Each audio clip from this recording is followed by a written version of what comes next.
Hello friends welcome back अभी time है 3:50 मोर plan अच्छी मु 6टा रे जाकर गाड़ी बसजी तले कारण मु आदित्य को पिकअप करी 5टा बेलू को आम से डायरेक्टली पलैबू एयरपोर्ट सो ये बसची मो धन हाँ मो ट्राफल सो ट्राफल को छाड़ी जावाक दुख लगुच कि जावाक पड़ो कौन कलिबा मो सुना ट्राफल तो एनीवे ट्राफल ठीक ठाक रमिला अच्छी विनसेंट अच्छी समस्त अच्छा घरे सो किट्टू आउ स्पार्कल एक्चुअली से मैंने यूज टू आम गले भी से रही जाते यहाँ यार फर्स्ट टाइम देखा पड़ो केमती रोचे मो ट्राफल तो चलते जा तले जाकि गाड़ी में बसवा आउ 5 मिनट भितर भाविली जे जीवा आगु आपण मानक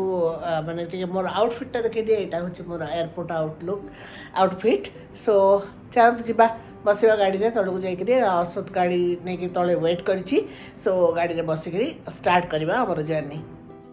आसगली तौक रिसेप्शन रे सो बाहर आज वेदर भल अच्छी आमर बांग्लोर सो देखा अश्वत्थ आणिक गाड़ी रखी कि नहीं सामने बसीगली गाड़ी रे बाहर बर्तमान आदित्य को आदित्य जो अच्छा से आदित्य ऑफिस रू एक्चुअली आसी आईटीसी गोटे होटेल को जोटा हस्मत हॉस्पिटल पाखे बेंगलोर आईटीसी वेलकम से चलली मु बांगलोर रे लगातार वर्षा होकर लगे कि 2-3 दिन वर्षा होकर वेदर बहुत चेंज हो जाए बहुत सुदिंग लगुच भल वेदर देखो बर्तमान टाइम हो गला 4:30 मोर टार्गेट हूँ मु 5 o'clock पहुँची होटेल रे आउ सेठू आम 2 जन बाहरबू एयरपोर्ट सो देखो एयरपोर्ट आसिक पहुँच गलु आदित्य पिकअप करके रात बस मो पाखे एबे एयरपोर्ट रे ठीक टाइम रे आसिक पहुँच गलुणी सो तापर बर्तमान जीवु आम T2 टर्मिनाल को आसचु आमर एयर एशिया फ्लाइट अच्छी से T2 टर्मिनाल को आसीगलु बांगालोर T2 टर्मिनाल गोटे ग्लांस आपको देखई दउची बहुत सुंदर माने T2 टर्मिनाल टा माने वन ऑफ द बेस्ट तो आपण मन को आगुर भी देखई आज भी टिके देखई देली आदित्य जेहेतु ऑफिस रू डायरेक्टली आसचंदी फॉर्मल रे अच्छंती सो यही जगहटा बहुत सुंदर एक्चुअली आज गाड़ी रे आसला बेलू ना मत टे देहटा भल लगुन ना तो मोर एबे इच्छा होची जे मु टिके कॉफी फॉफी कौन टिके पीबी देखिबा जदि टाइम थिबो कारण 8:25 रे हमर फ्लाइट सो टाइम अच्छी देखिया जदि सुविधा हो टिके कौन किणाकिणी करबा स्नैक्स आउ टिके गरम गरम कॉफी पीबा बोली भाबीची देखा जो टाइम देखिकरी माने ये करबा जे कौन डिसाइड करबा जे कौन करिया को पड़िबो नाही मु भावुली एयरपोर्ट रू किसी गिफ्ट आइटम्स किणवी बोली किंतु एठी किसी देखिक मत से लगुनि जो किसी किणला भाया अच्छी बोली जदि आगू को किसी आउटलेट पाइबी जोटा मत यूनिक लगे भल लगे किणापी ताले किणवी डेफिनेटली चलन देखा आगे कौन अच्छी कि न अच्छी एबे एक्चुअली पूरा टायर्ड लगुच कारण खरा बेले भाविली टिके रेस्ट नेबी बोली घरे किंतु रेस्ट वेस्ट किसी नहीं हेलानी सो खाइला परे जस्ट टिके ना को काम करूली एडिटिंग रो काम तापरे रेडी होकर बाहरली एयरपोर्ट पाई सो एमती सब मिसिकी ना टे टायर्ड लगुच एनीवे नो प्रॉब्लम देखो मुझे खाऊँ पर्पल स्वीट पोटैटो यहाँ गोटे नुआ जिनस देखिली कि ready to eat packaged food मिलूला मुना टी सल्टेड आमंड आउ टे कैस्यू आउ पर्पल जो स्वीट पोटैटोटा किणिली आदि तो मुझे सेयार कर खाइबू आम 2 जन डिसाइड कलु जे आम ये करूनी माने कॉफी फॉफी आउ पीबूनी सो जेहेतु भोक लगुला टे यहाँ खाइबू आउ एयरपोर्ट भितर टे टाइम स्पेंड करूँ जमी कहूँ ना गिफ्ट सप हरिका टे देखा कौन कौन सब अच्छी सो करी आम रेडी हो फ्लाइट पाई हाँ आपण मन मन भावुव जो मुझे एपर्यंत कहली मुझे कुआड़े जाऊँगी बोली आपको कहबी आगे मो ब्लॉग रे बनी रुहतु ब्लॉगटा को लास्ट पर्यंत देखूँ जापर मुझे कौटी जाऊँगी एवं गोटे स्टोर को आसिली देखूँ ब्यूटीफुल स्टोरटा आदि बहुत सुंदर हैंडक्राफ्टेड आइटम्स अच्छी सो मु देखुची जब आ भर किसी भल लगे नेबी बोली आपण मानक से स्टोर ग्लांसटा देखई दूची माने गोटे ग्लांस देखई दूची बहुत किसी अच्छी कप्स टू आरंभ करिकी माने इयर रिंग्स टू आरंभ करी किसी ब्रास रो आइडल्स बहुत किसी जिनस अच्छी सो बुली बुली के स्टोरटा देखुचे स्टोरटा मोर बहुत माने पसंद होती आदित्य को ये सब जिनस बहुत भल लगे जो गुड़ाक हैंडमेड जिनस सो आदित्य मत देखुले आ माने देखुली सब जिनस गुड़ाक आ भितर कौन नेबी कौन नेले ठीक हम मुझे डिसाइड करें देखो आदित्य मत देखा कपर ग्लास कपर आइटम्स आदित्य बहुत पसंद है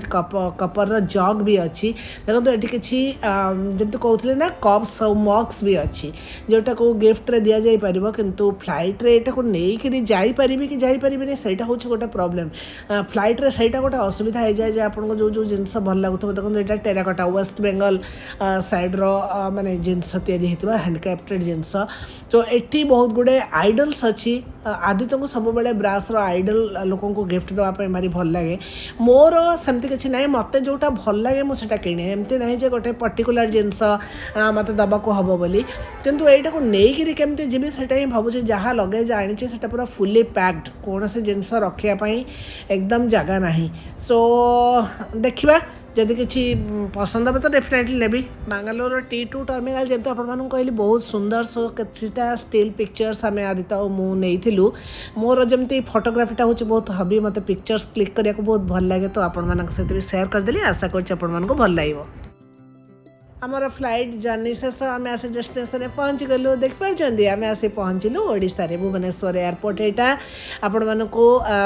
कही नी आम आसीचु ओडिशा 4-5 दिन पाई बेसी दिन नुह एमती जस्ट भल लगुन शुभम बैक कलापर हंगकंग तो भाविली जे माने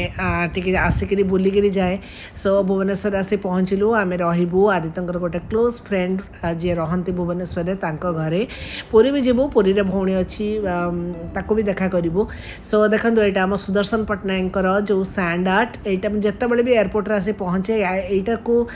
डेफिनेटली कवर करे मोर वीडियो रे केमती लगुच आपण तो देखुवे ओडिशा रे जो मैंने अच्छा से तो जानते जो मैंने ओडिशा रे नहांती यहाँ गोटे इनफॉरमेशन आमर द ग्रेट सुदर्शन पट्टनायक आम एवं जिनस पत्र तो कलेक्ट कर सारूँ आदित्य ट्राए कर उबर बा ओला बुक करने आम जीवु आम सांग घर को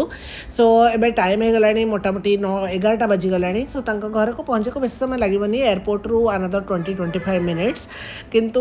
उबर ओला कहीं एक्सेप्ट करना तो आम टे व्यस्त अच्छु देखा जाऊ केतबेले मिलूँ गाड़ी सो आम करके जीवु घर को आज आम डिनर सारी देचु फ्लाइट रे आउ रात जाके डिनर खाइबार नहीं सो पहुँच टायर्ड हो आज शोपड़ू काली सका देखा आपण सहित आपण मानी गोटे सुंदर रेसिपी ये मुझे सेयार करुँची मेथी मलाई मटर से मटर नहीं आउ सबू इनग्रेडिएंट्स मुझे देखी आपण मैंने नोट करेंगे जदि इंटरेस्टेड बर्तमान गोटे मसला तैयारी करवा तेल नवा कड़े तादे मुझे माने मीडियम साइज्र 2टा पियाज सो से पियाजटा को तेल रे आम भाजवा भल कर मसलाटा तैयारी करवा बहुत इजी किसी डिफिकल्ट नहीं बट बहुत इंपोर्टेंट मसलाटा पियाजटा टी भाजीगला से दबा जिंजर गार्लिक पेस्ट से होममेड जिंजर गार्लिक पेस्ट जोटा घरे आपण भी यूज करेंगे जिंजर गार्लिकटा को पेस्ट न करके भी आप फाइनली चॉप करके भी ऐड करेंगे मसला सहित कारण यहाँ होगला आम पकेबा गरम मसला पकईकरी आउ रसुण पके माने सॉरी कास्यू पकेबा कास्यू पकईकरी सेटा को भल भाव में भाजवा किसी समय मसलाटा भल भाव में भाजी हो गला आम ताकू नहीं आसवा काढ़ीदेवा गोटे प्लेट को काढ़ी नॉर्मल टेम्परेचर को आसवा पर्यंत अपेक्षा करवा नॉर्मल टेम्परेचर को आसला तार गोटे एकदम माने मिही पेस्ट आम बनइबा से पेस्टा आम यूज करवा आमर जो ये दिहरे मेथी मलाई मटर दिहरे देखंतु पेस्ट रेडी हो गला आमर वर्तमान ये पेस्ट आमर ग्रेवी रे तैयारी होबो वर्तमान नबा टिके घिओ दिहरे फास्ट आपन देबे कसूरी मेथी आपन जदि कसूरी मेथी बदल रे कंचा मेथी एमते नॉर्मल मेथी अच्छे सेटा भी ऐड करि परिबे सहित आप देवे मटर मुझे यूज करुँची फ्रोजन मटर से डायरेक्टली दे दूची आपन जदि कंचा मटर फ्रेश मटर यूज करें आपन को मटरटा को टिके बॉयल करिया को पड़िबो सो मटरटा को 2 मिनिट कस्तूरी मेथी सहित भाजिला परे जो ग्रेवीटा आम तैयारी करके रखी पियाज अदा रसुण गरम मसला और कैस्यूर से ग्रेवीटा आपन ताधे पठेदेवे यहाँ पकईदेवे तो बहुत माने इजी वर्तमान से ग्रेवी सहित मटरटा वर्तमान फुटब एटारे स्वाद हिसाब से लुण आउ ये करेंगे चीनी टिके देबे तापर आपण आधरे फ्रेश मलाई यूज करेंगे घर फ्रेश मलाई यूज करि पारंती बा आपण अमूल रो फ्रेश क्रीम भी एथरे दे पारंती सो सेतरे गोटे बहुत बढ़िया तार जो ये माने टेक्सचरटा आसीबो लास्ट रे बर्तन देखंतु हमर ए भलिया तैयारी हे गला मेथी मलाई मटर तादेह आम दबा टिके नाकू घर होममेड गरम मसला आउ गोटे चामच घी आपण आड करेंगे करके भल भाव फ्रेश क्रीम रे गार्निश करदेवे आमर गर्मा गरम मेथी मलाई मटर एकदम हो गला रेडी।